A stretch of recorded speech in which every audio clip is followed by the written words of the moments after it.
Conversando sobre filosofia, política e artes, tecemos o cotidiano, transmitimos realidades.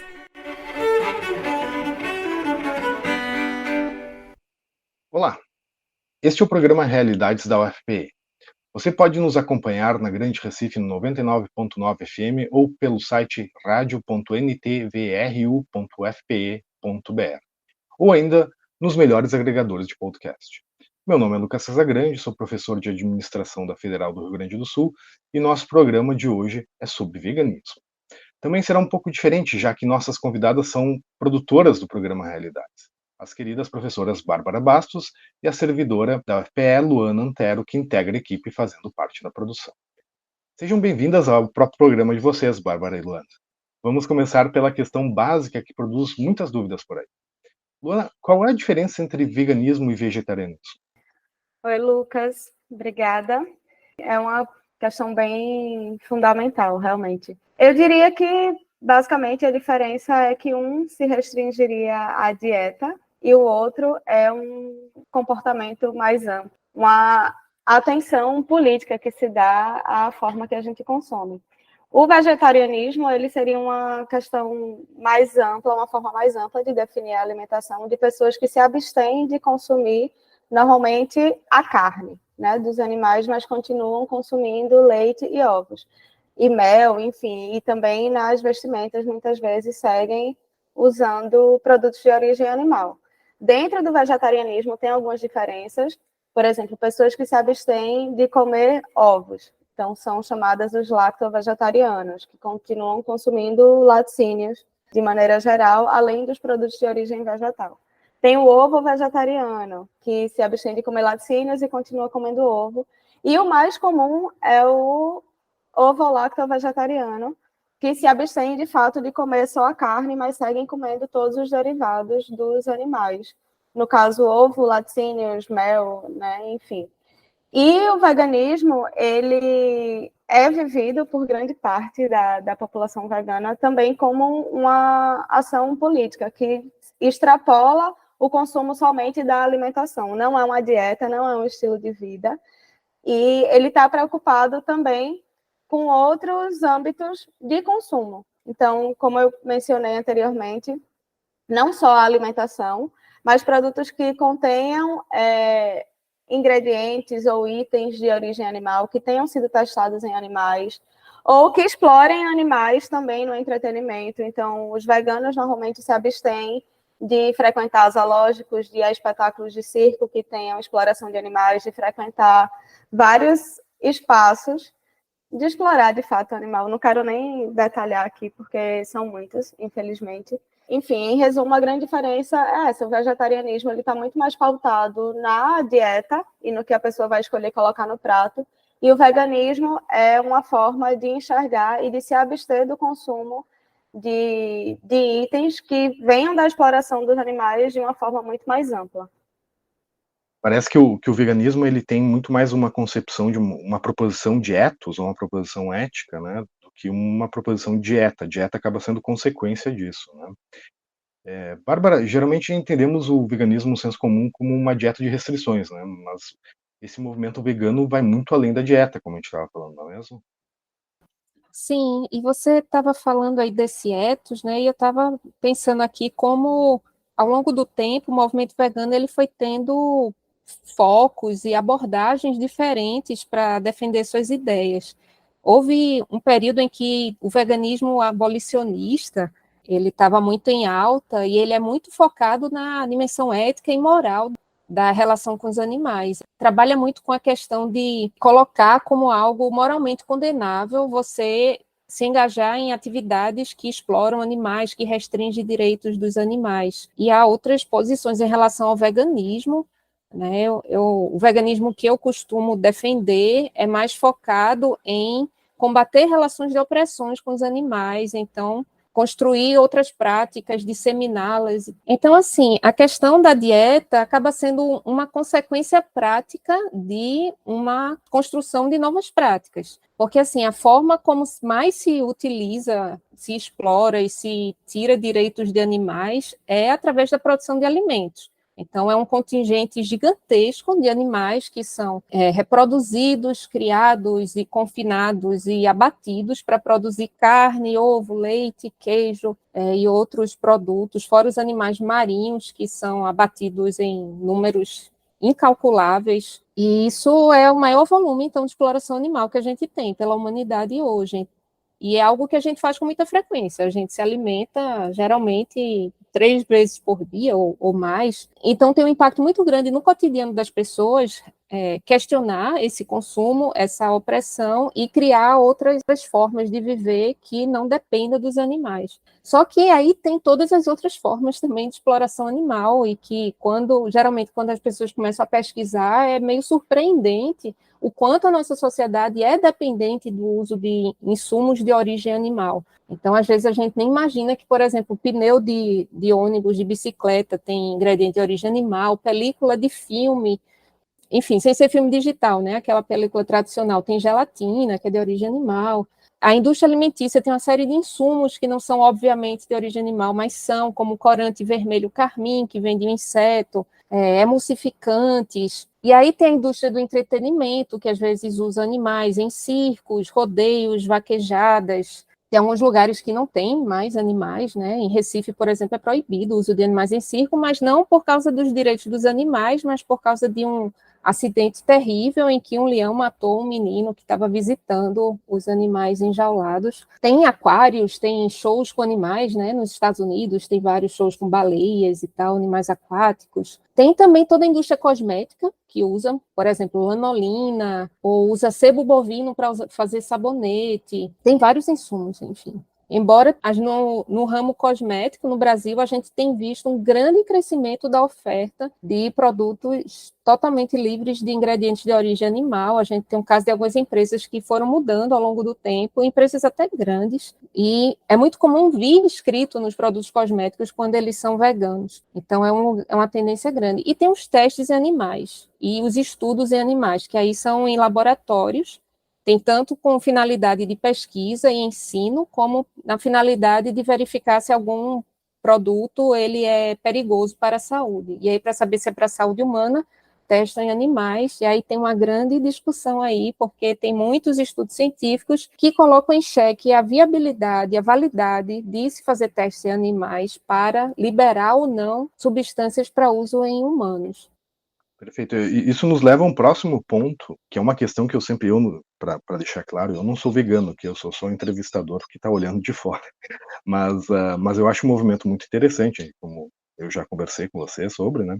E uma coisa que me chama muita atenção, que me parece uma discussão que existe dentro do veganismo, sei lá, quando a gente caminha no supermercado, por exemplo, e tem, sei lá, lasanha vegana da Sadia, uma coisa assim. O que me leva a uma questão que é, bom, se uma grande corporação pode fazer um produto vegano, e essas grandes corporações, elas necessariamente têm funcionários que estão trabalhando ali num regime quase tão terrível quanto a gente coloca os animais que a gente cria, isso não seria um problema também, né? Em última análise, o veganismo também não deveria lutar pela liberação não só dos animais, mas também pela liberação dos seres humanos, pela liberação até do trabalho, talvez, lá pelas tantas, não sei. O que vocês acham?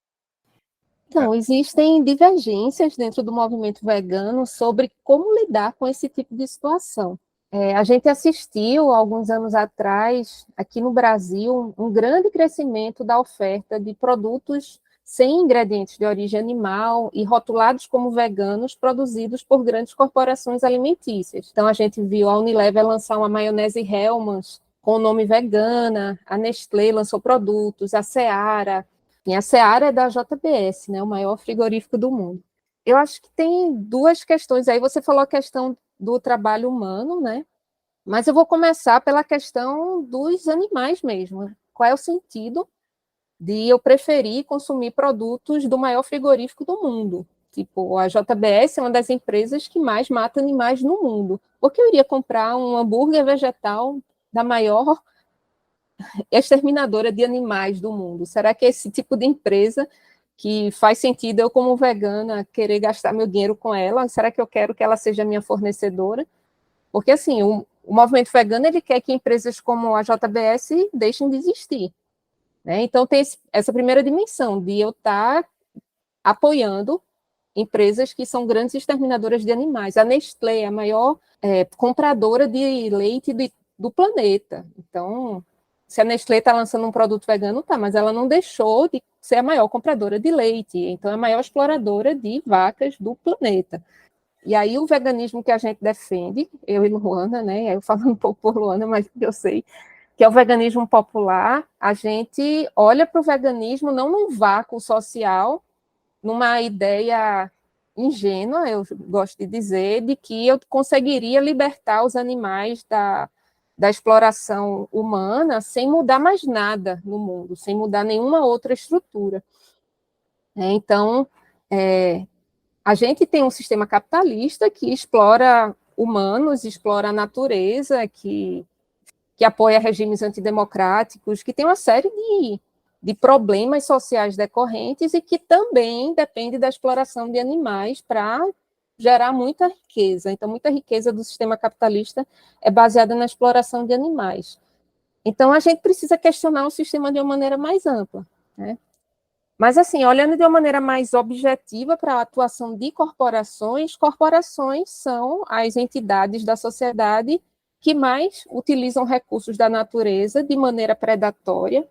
Então, a indústria alimentícia, ela não só explora animais, mas geralmente tem sua produção baseada no agronegócio. Então, vai usar aquela meia dúzia de insumos vegetais produzidos na monocultura, naquele pacote com agrotóxico, que se baseia numa distribuição de terras desigual, então que é contrária à reforma agrária, à justiça social no campo, que destrói ecossistemas, que gera poluição, que faz lobby nos governos, né? Então, assim, que tipo de sociedade eu estaria querendo construir se eu pensasse em não usar insumos de origem animal sem combater os outros problemas? Então, eu entendo que não faz sentido. Não faz sentido, por um lado, porque não resolve o problema para os animais, eu entendo que não resolve, número 1, e número 2, que para mim não faz sentido eu defender uma luta e esquecer todo o resto. Né? Então, faria isso seria um veganismo misantropo, né, talvez, que eu sou bem contra. Eu quero tensionar um pouco isso que tu acabou de falar, Bárbara, porque, assim, a gente vive numa sociedade em que a grandíssima maioria das pessoas, e aqui eu estou interpretando os seres humanos como animais, né, como parte desse mesmo movimento, a grandíssima maioria dos seres humanos trabalha... Olha, eu não sei se eu vejo uma diferença muito substantiva entre o trabalho alienado de uma pessoa que trabalha numa linha de montagem, que trabalha confinada num lugar, e o trabalho, sei lá, de uma vaca que passa boa parte do seu dia aprisionada para poder extrair o leite dela, né? O que me leva a uma questão que é até que ponto que o veganismo, ou esse veganismo popular, né, ele não é um movimento que vai muito para além das questões animais, e é um movimento que ele realmente se propõe uma reestruturação da sociedade tal como a gente entende. O que vocês acham? Eu concordo, Lucas. Eu acho que sim, o veganismo popular ele vai extrapolar essa lógica do veganismo liberal, que é o consumo pelo consumo e a minha escolha somente, né? E vai atrás, como a Bárbara estava falando, de pensar essas organizações que estão por trás, essas grandes corporações, e trazer, enfim, para o dia a dia o mais próximo da gente possível. Uma coisa que eu estava pensando enquanto a Bárbara falava, e que conecta com isso que você fala, Lucas, tem um documentário que eu sempre faço referência a ele, que é de 2011, é o Carne e Osso. Ele teve algum apoio do Ministério do Trabalho à época para ser produzido, e ele fala da realidade dos trabalhadores de frigoríficos, né? A maior parte aí no Rio Grande do Sul, e mostrando como é realmente essa linha de produção que eles estão ali acorrentados quase ao espaço de trabalho que eles têm que fazer, a quantidade de cortes que eles precisam fazer por minuto, o tanto que isso gera de doenças e de dores nas articulações deles e musculares e tudo. Obviamente não tem a corrente ou não tem os equipamentos plugados a eles, como as vacas têm, por exemplo, mas tem aquela demanda da produção ininterrupta, né? De você estar lá, não poder sair nem para ir a um banheiro em condições terríveis, porque são lugares muito frios, porque você tem que resfriar para que as carnes não apodreçam, né, durante todo o processo. E a pessoa que vai lá no supermercado e pega seu pacotinho de peito de frango de qualquer uma dessas marcas, só acha que aquilo ali foi assim, o frango de repente morreu e entrou na bandeja todo despedaçado, né? Não teve várias pessoas que passaram por esse processo, que teve a pessoa que precisou passar por cima de si muitas vezes para poder matar aquele animal, que passou um dia inteiro em pé fazendo movimentos super repetitivos, para aquele produto chegar às prateleiras e ser congelado e a gente se perder.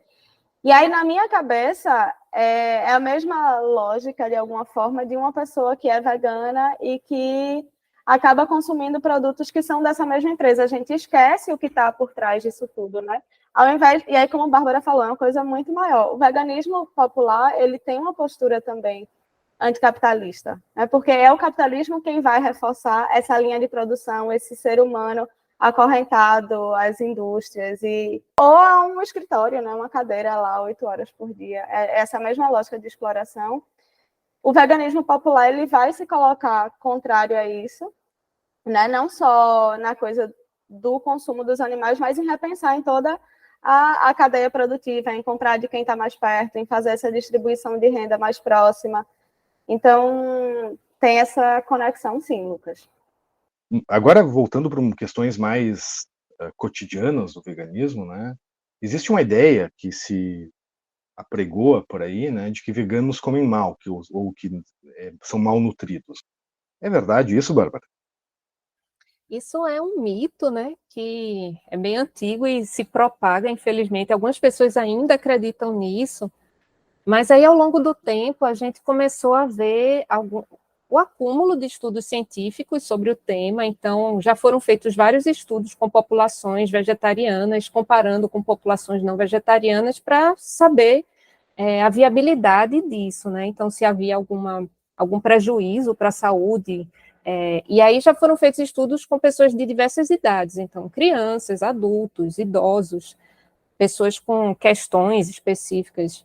Com o acúmulo desses estudos, a gente começou a ver algumas sociedades científicas se posicionarem de maneira favorável à viabilidade da alimentação vegetariana. E aí, falando do caso do Brasil, a gente, desde 2014, o Guia Alimentar para a População Brasileira, ele reconhece que uma alimentação rica em proteínas vegetais é tão adequada quanto uma que tenha proteínas de origem animal, né? Então, não há prejuízo. O que os estudos mostram é que tem alguns pontos de atenção, né? Então, os cuidados no planejamento de uma alimentação baseada em vegetais envolvem não necessariamente os mesmos itens, o mesmo foco que uma alimentação que inclui alimentos de origem animal. Com certeza, é necessário fazer uma readequação que ela me parece bastante complexa num primeiro momento, né? Depois que você readequa, isso parece mais fácil, né? De modo geral, vocês conseguem dizer que teve algum benefício para o estilo de vida de vocês adotar uma dieta vegana, ou é como antes? Sim, teve, com certeza. Não só a dieta, né? Entender o veganismo de uma maneira mais ampla foi benéfico, mas restringindo a questão da alimentação, enfim, me sinto muito mais disposta. Passei a precisar cuidar mais da minha saúde, né? Que é uma coisa muito chata, mas ao mesmo tempo acaba sendo uma vantagem para os veganos, que é ser questionado o tempo inteiro sobre a sua saúde.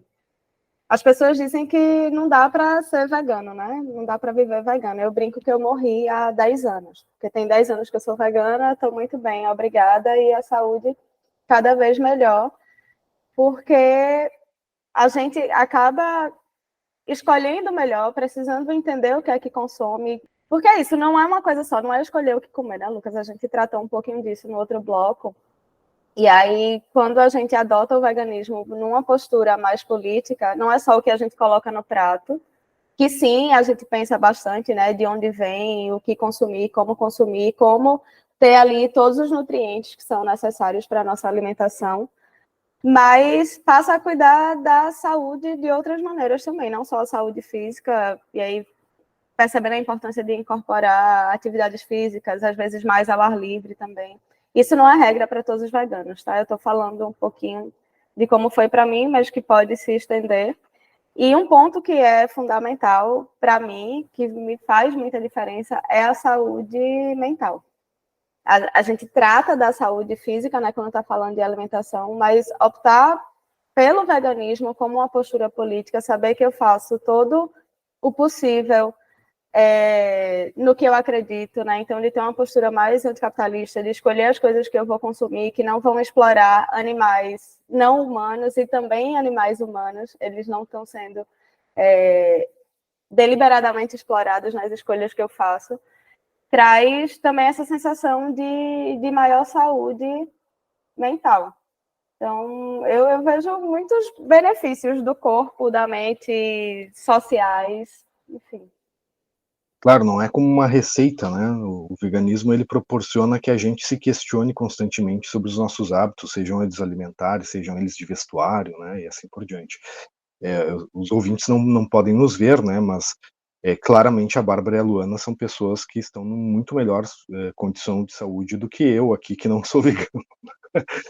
Bom, mantendo uma questão de dieta aqui, né? É possível atender facilmente as necessidades de proteína, porque volta e meia o que a gente ouve é de que sem carne não dá para viver porque falta proteína, né? E aí, é possível atender as necessidades de proteína numa vegana, uma dieta vegana, né? Usando só proteína vegetal, ou como é que funciona isso? Quando a gente olha para a dieta tradicional da maioria dos países, a gente vê que a base costuma ser uma mistura de uma leguminosa, que é um alimento do grupo dos feijões, com cereal. E a combinação desses alimentos tem uma grande riqueza de proteínas e é a base adequada para a gente ter uma nutrição boa. No Brasil é feijão com arroz, no México é feijão com milho, no Oriente Médio varia mais a leguminosa, entre grão de bico, lentilha, favas, com trigo, né? E aí a gente olhando o mundo afora, vai variar o tipo de cereal, variar o tipo de leguminosa, mas é interessante porque a gente fala de proteína, mas a gente precisa de uma subdivisão do grupo das proteínas, que são os aminoácidos. Os aminoácidos essenciais são aqueles que a gente tem que ingerir porque eles não são produzidos pelo nosso corpo, eles têm que vir na alimentação. Só um parêntese que eu não sou nutricionista, tá? Eu estudo como alguém que precisa se alimentar e precisa saber, né? Mas então, a gente precisa de um conjunto de aminoácidos que eles estão distribuídos de maneira diferente nos grupos alimentares. Os cereais, eles têm menos de um tipo, tem mais de alguns tipos de aminoácidos, as leguminosas de outro, e a combinação vai trazer um aporte adequado dessa variedade de aminoácidos e a gente vai conseguir ter proteína suficiente. Isso combinando com os outros alimentos que vão ter, né? Que são frutas, verduras, hortaliças em geral, sementes, oleaginosas, enfim, castanha, amendoim. Então, assim, uma pessoa que come uma alimentação brasileira tradicional, mesmo sem as carnes, se ela come feijão com arroz, e aí ela vai comer um pouco mais de cereal, um pouco mais de leguminosas em outras refeições, tipo vai comer uma raiz com pasta de amendoim no café da manhã, ou cuscuz com pasta de amendoim, inclusive recomendo, que é muito bom. A pessoa vai ter proteína suficiente. Tá? O prato típico brasileiro, ele tem mais proteína do que o nosso corpo precisa. Tanto é que o Guia Alimentar Brasileiro, ele pede para restringir a quantidade de carne no prato típico brasileiro, porque as pessoas costumam comer muito. Então, manter a carne no prato tradicional brasileiro é muito mais uma questão de hábito e gosto do que uma necessidade nutricional. Então, a gente vê que, assim, se eu sou brasileira e tenho uma alimentação tipicamente brasileira e quero me tornar vegana, eu não preciso mudar tanta coisa assim.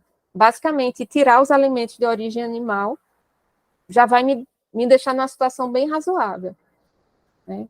Acho que Luana quer complementar. Eu queria complementar porque a gente foca muito em proteína, né? E eu acho tão sintomático que até ninguém fala mais em carne, se fala em proteína. Você vai ver programa de culinária livre, pessoas conversando, ninguém come carne. Qual é a proteína que você vai escolher? E a nossa alimentação, ela não é só proteína. A Bárbara já deu aí uma aula sobre de onde os veganos tiram as suas proteínas. E E o prato típico, né, do Brasil já supre isso. E aí, voltando à questão lá da saúde, Lucas, das melhorias, né, com relação à dieta, o vegano ele vai precisar, de alguma forma, variar muito mais o seu cardápio e as suas fontes todas nutricionais. A gente, de uma maneira ou de outra, acaba consumindo muito mais fontes de outros nutrientes também, né? Das vitaminas, dos minerais, os micronutrientes todos. Tem um equilíbrio maior entre gordura, carboidrato. Então, eu acho que às vezes é a gente sair desse foco, né? A gente ficou tão bitolado que proteína é carne, carne é proteína, e só faz essa junção, que esquece que a alimentação é muito, muito mais do que só isso.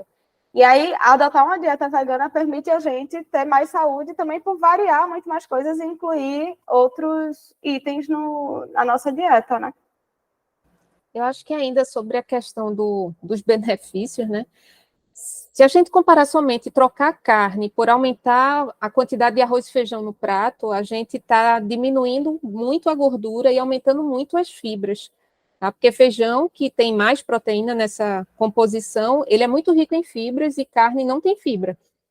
Né? E carne chega a ser metade dela, gordura. Se a gente olhar para queijo, um queijo magro vai ter 45% de gordura. Tem queijo que tem mais de 80% de gordura. Então, comer queijo é quase como comer manteiga em blocos, né? É muita gordura. Perfeito. E, bom, seguindo nessa toada mais prática, assim, vocês diriam que o veganismo é adequado para todas as faixas etárias? É possível, por exemplo, que crianças sejam veganas, Bárbara? O que tu me diz? Bem, eu tenho 2 filhos veganos, um de 13 e uma de 6, e os 2 estão vivos até agora. E estão bem de saúde, né? Existem algumas preocupações que são maiores em algumas faixas de idade. Então, na infância, a quantidade necessária de proteína é maior do que para um adulto, porque o corpo está crescendo, está se multiplicando, né? Então, precisa de mais proteína. Mas não é uma diferença tão grande. Então, por exemplo, se eu como uma concha e meia de feijão no dia, meus filhos precisam de 2, né? Então, é uma coisa sutil.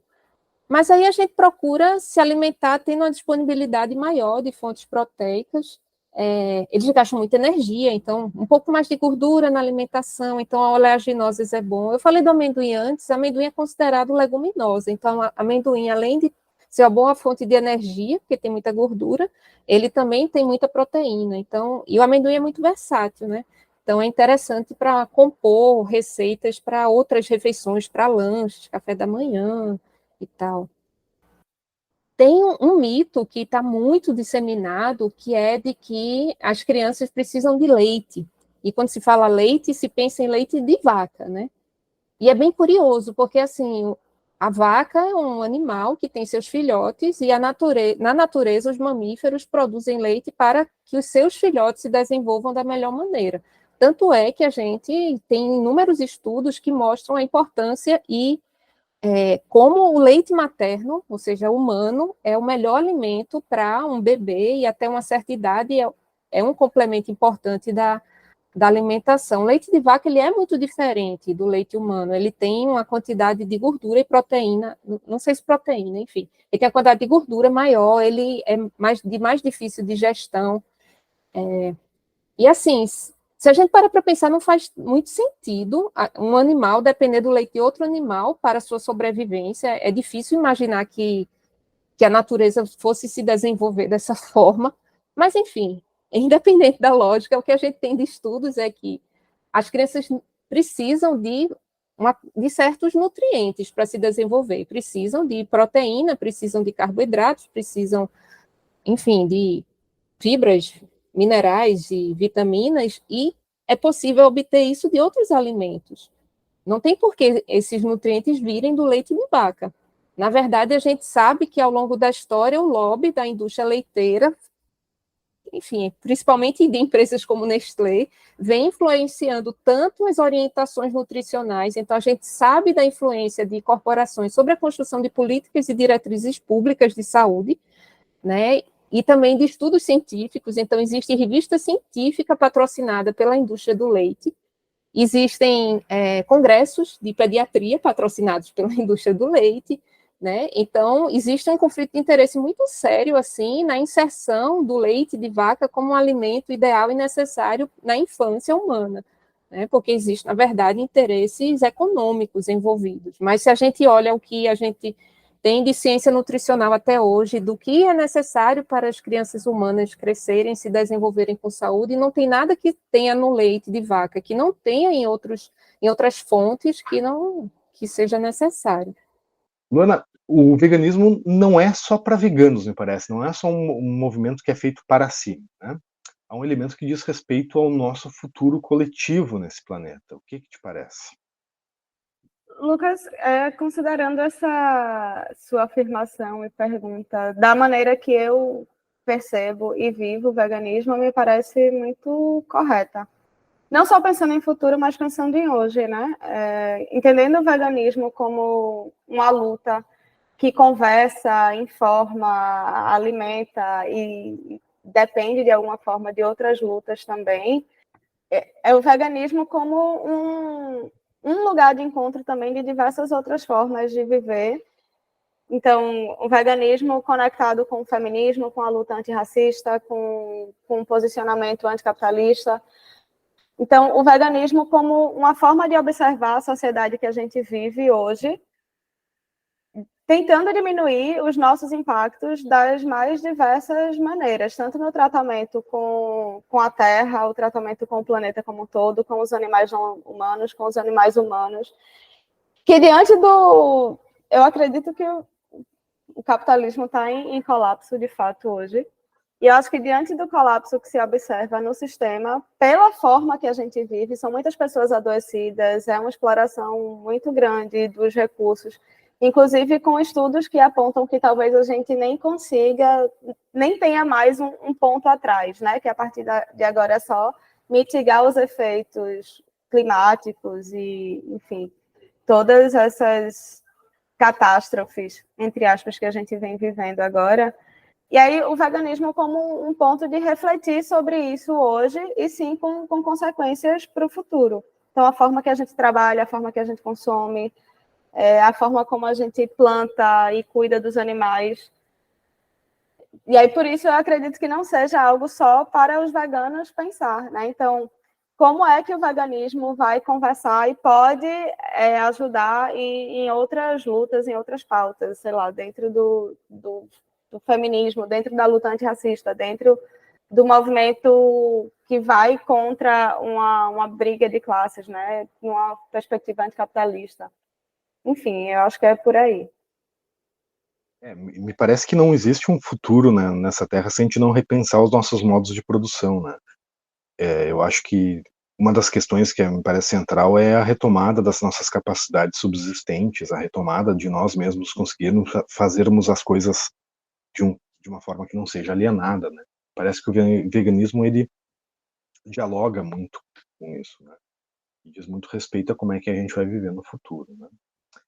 Bárbara, tem uma grande concentração de poder nas mãos de grandes corporações alimentícias, né? Que obviamente priorizam seus interesses financeiros em detrimento seja da questão ambiental, seja da questão da qualidade dos alimentos ou da saúde dos seus consumidores, né?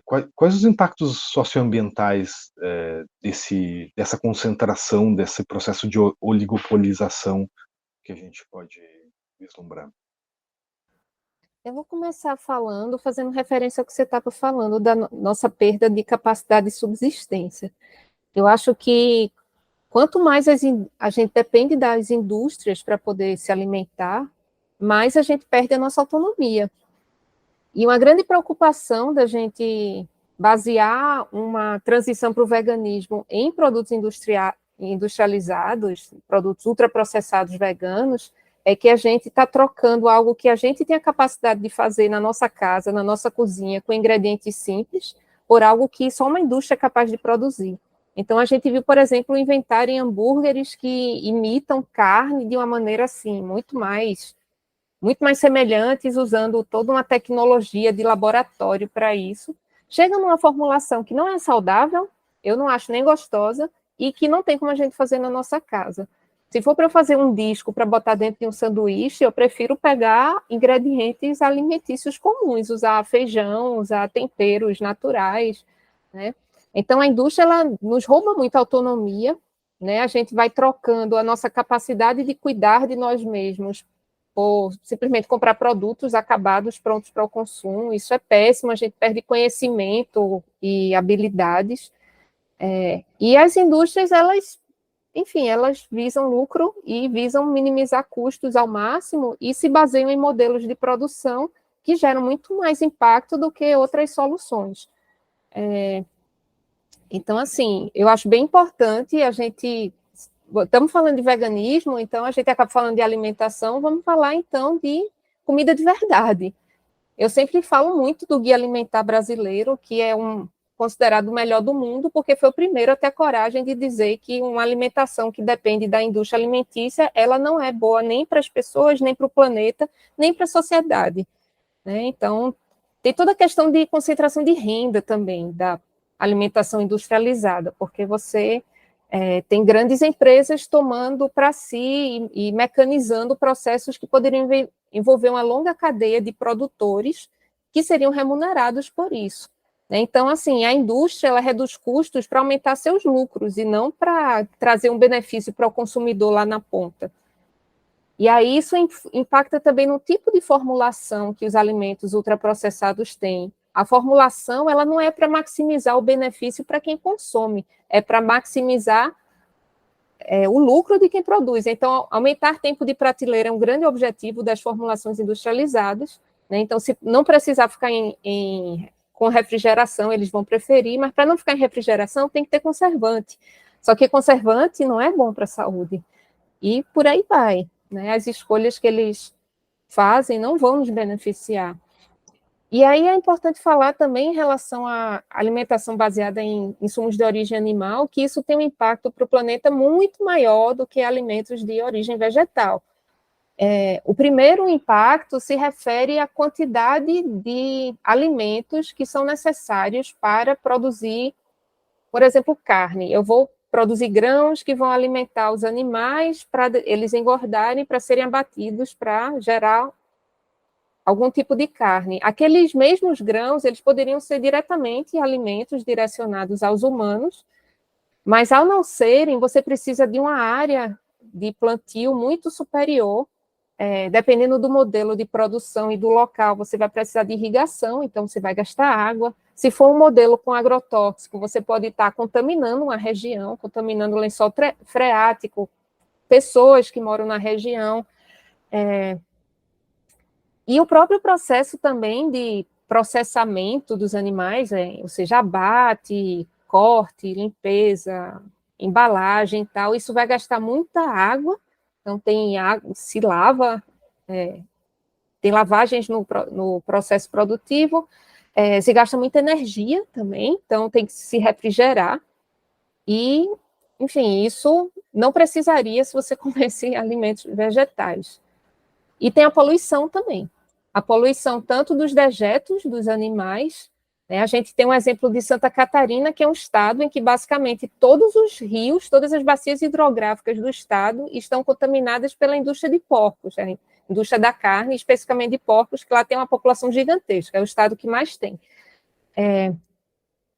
E aí os dejetos dos animais durante a criação e também dos frigoríficos. Tem muitos frigoríficos que simplesmente jogam sangue, vísceras no rio ali do lado e, enfim, sem nenhum tratamento. Enfim, quem for defender o consumo de animais poderia dizer, não, mas é porque não se segue a legislação ambiental. Se seguisse, não teria esses problemas. Ainda que se seguisse a legislação, o processo de tratamento disso tudo gasta muito mais recursos da natureza, né? Então, tem alguns cálculos que vocês já devem ter ouvido falar do cálculo da pegada ecológica, que é o seguinte: o meu modo de vida, se todo mundo vivesse igual a mim, quantos planetas Terra seriam necessários, né? Como a gente está vivendo no mesmo planeta Terra, quer dizer que a média de consumo de todo mundo está cabendo nesse planeta, mas é porque a gente vive num planeta desigual, enquanto tem gente gastando quantidades exorbitantes de recursos, tem outros numa situação de pobreza ou miséria. Mas se eu pegar um americano típico, é em torno de 5 planetas Terra para manter o modo de vida deles. Então, a quantidade de recursos que eles usam da natureza precisaria de 5 planetas. E um dos principais elementos que aumenta a pegada ecológica é o consumo de animais, seja de carne ou de leite. Leite consome muita água, né? Porque, enfim, a vaca, para produzir leite, ela bebe muita água. Enfim, então, é muito diferente. Uma alimentação com origem animal vai demandar muito mais do planeta, e hoje só é possível no ritmo que é, porque muitas pessoas, por uma questão de vulnerabilidade social, têm um consumo muito menor. Não é porque tem um monte de vegano por questões políticas, é porque muita gente vive em situação de pobreza mesmo. Bom, uma questão que me parece cara e que discute com tudo isso é a concentração de terra na mão de grandes corporações, na mão de grandes donos de terra, e como esses processos de monocultura eles acabam empobrecendo a nossa capacidade de alimentação, né? Que a gente nota. Tem uma fala que o Stedley, né, o líder do MST, sempre fala, que o Brasil, o mundo, basicamente são 7 ou 8 tipos de alimentos que compõem 99% de tudo que as pessoas comem, né? E cada vez mais está se concentrando isso, né? Porque o que acaba acontecendo é que essas corporações veem qual é o alimento que é mais lucrativo e basicamente faz uma monocultura gigante daquilo, né? E a gente vê isso no Brasil de uma forma muito forte, assim, pega todo o centro-oeste do Brasil, parece uma grande plantação de soja e de gado, né? É basicamente isso. Aqui no Rio Grande do Sul é gado e arroz, né? Enfim, cada lugar, mas tem essas concentrações que elas vão se dando. O que também me parece que gera uma discussão que o veganismo acaba tratando em termos sociais, que é da distribuição de terra, a distribuição de capacidades produtivas, a distribuição dos meios de produção e assim por diante. O que te parece, Luana? Eu acho que o primeiro ponto é que é não só de terra, e aí eu falo isso lembrando de uma reportagem da agência pública que saiu esses dias, falando do raio-x das 50 empresas que são donas da água no Brasil, né? Que elas consomem, elas têm licença, na verdade, para consumir a mesma quantidade que metade do país. Então, 50 empresas têm licença para consumir água que poderia abastecer metade da população do Brasil. E, obviamente, quem está no topo são empresas do agronegócio. Toda essa linha de produção, não é só a terra, né? E aí, conectando também com o veganismo não ser só para veganos, né? Porque isso não deveria ser uma preocupação só nossa, só de quem opta por viver dessa forma política. E aí, quando a gente tem grandes partes de terra concentrada para produzir poucos alimentos, que não são alimentos que vão alimentar os humanos, né? Eles, como a Bárbara mencionou antes, a gente perde diversidade de alimentos, a gente perde formas de nutrir as pessoas. Aqui em Recife, por exemplo, a gente tem um alimento, uma fruta, né, que era bem típica e que agora tem sido mais difícil de consumir, é a pitanga. E aí tem sempre, em algumas regiões, tem pessoas que vão sempre comentar de alimentos que vão se perdendo, de frutas que comiam quando eram crianças, ou de diversidade de arroz, de feijão, de raízes, né? As mais variadas, que talvez os nossos avós tenham tido acesso e que hoje a gente não tem mais. É uma alimentação completamente padronizada. A gente tem o mundo vivendo à base de trigo, milho e soja, seja para alimentar gado, né? Seja a gente consumindo subprodutos disso, porque glucose de milho, por exemplo, não é nem alimento, né? É uma coisa que a indústria empurrou para a gente consumir porque estava lá sobrando e eles não podem perder esse dinheiro. Então passa por muitas coisas, né, Lucas? Não é só a concentração de terra para isso e não é só o veganismo quem precisa enfrentar essas questões. É uma questão muito mais de soberania alimentar, de a gente rever as formas de consumo todos, de a gente olhar para o Guia Alimentar da População Brasileira, por exemplo, que ele fala em respeitar as diversidades nutricionais e alimentares das regiões, então trazer os aspectos culturais também e, enfim, deixar de ser algo padronizado para que poucos possam ocupar terra, usar toda a água que a gente tem para ganhar muito dinheiro e alimentar muito mal a população inteira, né? Eu queria acrescentar sobre essa questão da padronização do consumo, que esse grande consumo de carne que a gente tem no Brasil, ele foi um hábito importado pelos nossos colonizadores, né? Então, antes de Portugal resolver colonizar o Brasil, não tinha galinha, não tinha boi nessa região, nem porco, né? Então, os indígenas, os nativos do Brasil, né? Então, realmente, os povos originários daqui, eles não comiam esses animais, eles caçavam animais que existiam aqui, eles não eram veganos, mas eles tinham uma alimentação muito mais rica, assim, com uma proporção muito maior de vegetais do que a alimentação brasileira urbana de hoje, né? Então, existiu esse processo de importação de hábitos alimentares estrangeiros, né? E eu gosto sempre de falar disso quando se fala que vegano vai contra as tradições alimentares, porque, assim, tradições alimentares de quando, né? Porque, assim, ao longo da história houve intervenções inúmeras nos hábitos alimentares, muitas violentas, como no processo colonizador, né? E que foram movidas por interesses que não são dos usuários, dos consumidores, enfim, das pessoas, das populações, foram interesses econômicos que nortearam e pautaram essas mudanças, né? E, geralmente, quando os veganos falam em mudança de alimentação, a gente sempre defende que se faça isso com respeito ao que se tem na região. Então, a gente brinca que teve uma época, ainda tem muito isso, de colocar grão de bico em tudo que é comida vegana, né? E aí tem Juliana Gomes, do Comida Saudável para Todos, que critica isso, essa história de grão de bico, como é botar grão de bico em tudo que é vegano. A gente não precisa, não é algo habitual nosso. A gente tem uma diversidade de feijões aqui, então se é pela leguminosa, vamos usar outras. A gente não precisa que todos os restaurantes coloquem falafel como opção vegana, né? Façam bobó, façam escondidinho, façam feijoada, façam outros pratos assim que a gente conhece, usando leite de coco, vegetais locais, frutas locais, e que dispensem o uso de ingredientes de origem animal. Bom, então para finalizar o nosso programa de hoje, Luana, o que tu recomendaria para alguém que está pensando em se tornar vegano?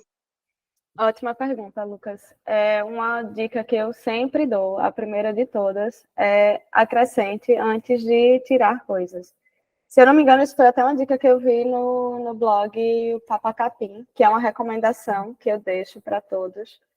Papa Capim, eu não vou lembrar o endereço agora, mas a gente pode colocar depois. Mas, enfim, acrescente antes de tirar. E aí acrescente tudo, alimentos, coisas que você costuma comprar, roupa, sapatos. Antes de você, do dia para a noite, dizer não quero mais nada disso, se acostume com outras possibilidades e aumente seu repertório. E aí, quando você optar por tirar tudo isso da sua vida, você não vai ter essa sensação de falta, de perda, que poderia acontecer caso você dissesse do dia para a noite, não vou mais comer nada, vou jogar tudo fora. E aí você não refletiu, né? não construiu ainda esse repertório. E busque se informar em lugares diversos, conhecer pessoas, conheça a União Vegana de Ativismo, que vai trazer essa visão que a gente partilhou um pouco aqui, né, do veganismo popular, o veganismo que não vai pelo consumo, o veganismo que está conectado com outras lutas também. Acho que são essas dicas básicas, iniciais. Beleza. Uma coisa que eu sempre achei muito bonito no movimento vegano é que existe uma comunidade, de fato, né? E as pessoas se ajudam, as pessoas colaboram, né? Então tá, muito obrigado, Luana, muito obrigado, Bárbara, e até a próxima.